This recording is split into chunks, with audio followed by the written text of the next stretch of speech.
Hey guys, welcome to Astrology with the 8th House Siren. I'm Siren. Welcome back. If you're new here, welcome. I'm 8th House Siren on all platforms, Twitter, TikTok, and Instagram. If you're interested in booking an astrological reading with me, I have my booking link on all of my social media platforms. Okay, y'all, let's get to chatting.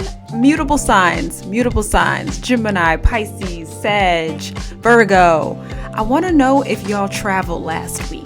And if y'all traveled, I want to know how it went. Was the trip extra smooth? Because we kind of touched on that last week and I'm just curious. I am a Sag Sun, however, I did not do any traveling or anything like that last week. I have way too much going on. My fixed placements are beating my ass. But that's all I got for today's intro. Let's move on to the Astro Sip of the day.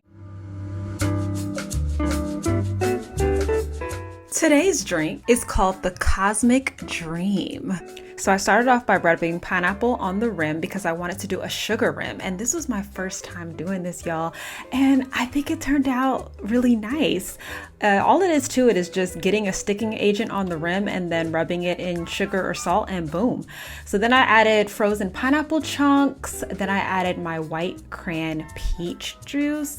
You don't have to add too much of this because the hibiscus ginger beer from Trader Joe's is actually the star of the show. So I was very generous with the ginger beer.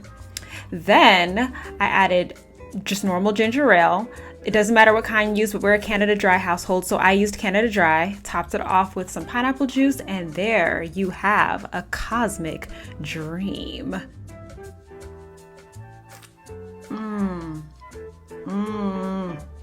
Y'all, this is the best one yet. What was the inspiration for this drink? Well, today, as I am recording this, the sun is in Leo and the moon is in Pisces. And as you all may know, Leo rules actors and performing, and Pisces rules being behind the camera and capturing that moment and creating that illusion. So I feel like together, it's just giving Cosmic Dream. Okay, now that we've talked about this delicious Cosmic Dream, let's move on to today's weekly forecast. So today's forecast is for August 15th through August 20th. So Monday, August 15th starts off with the moon in Aries trining beautiful Venus in Leo. First of all, this is great energy for hair appointments. You'll be in and out with that moon in Aries influence. It's also good energy for trying something new with your hair.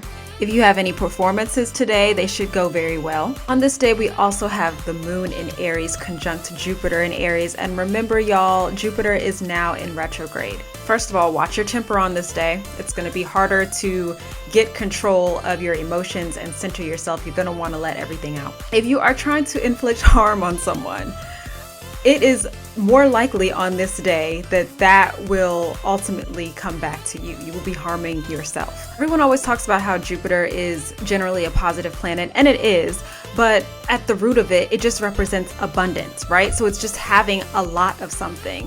And people tend to associate that with, like, you know, having a lot of money or, you know, having a lot of friends, you know what I mean?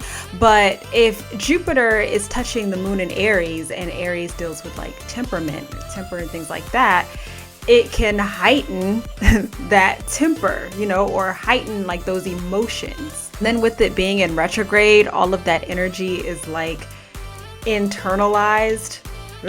Just watch yourself. Another note I want to make that's relevant for the 15th, 16th, and 17th is Mercury and Virgo will be trining Mars and Taurus. This is great energy for negotiating. So if you are in the market for any big purchases, this is a great week to negotiate prices. So now we have moved on to Tuesday, August 11th. We start off with the sun in Leo making almost a perfect trine to the moon in Aries. People who practice electional astrology, you already know what it is. If you don't know what electional astrology is, I will post my Twitter thread on electional astrology in the description for this video. This is a great day for launching projects.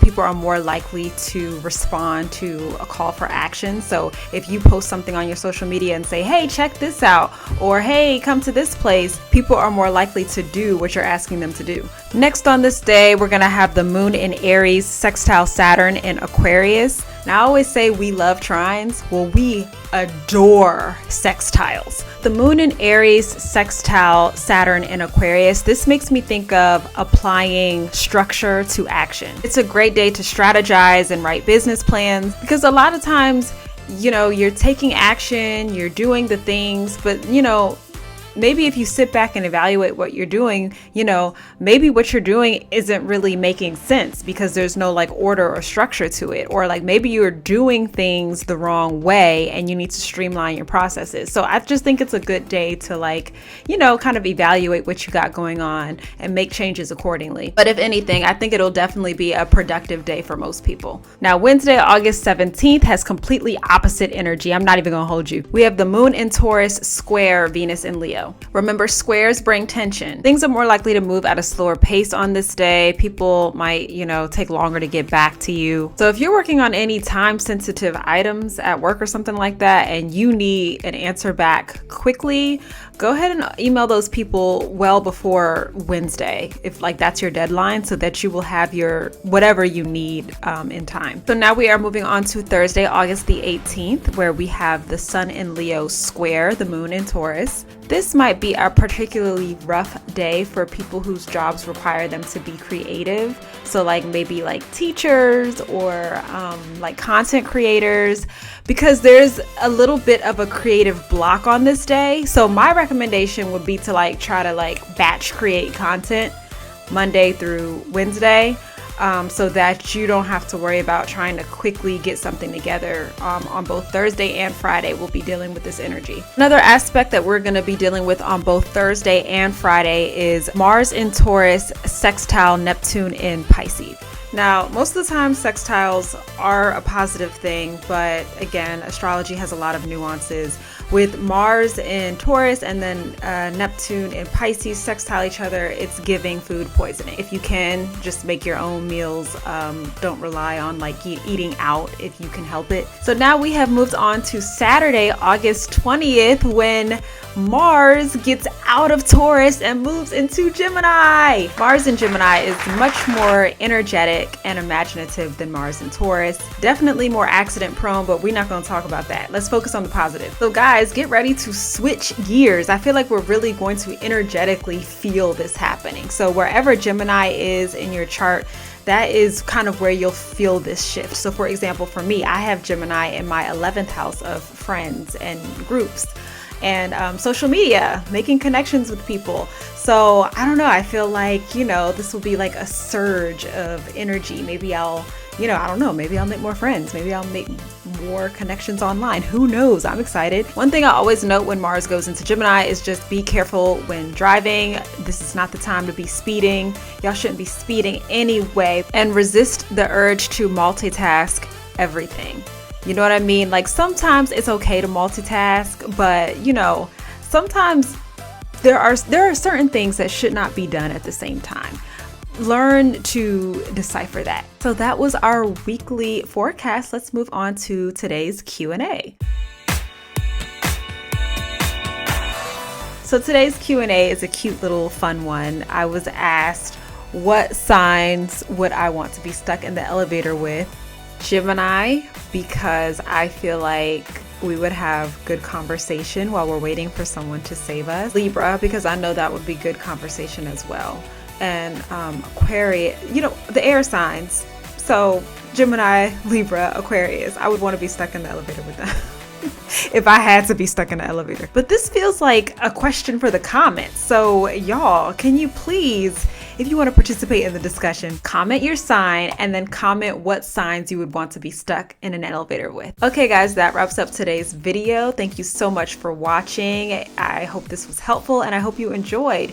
If you liked this video, go ahead and give it a like for me, please. And if you think you're gonna like this channel, go ahead and subscribe so you get weekly forecasts every single week, because that's what weekly means.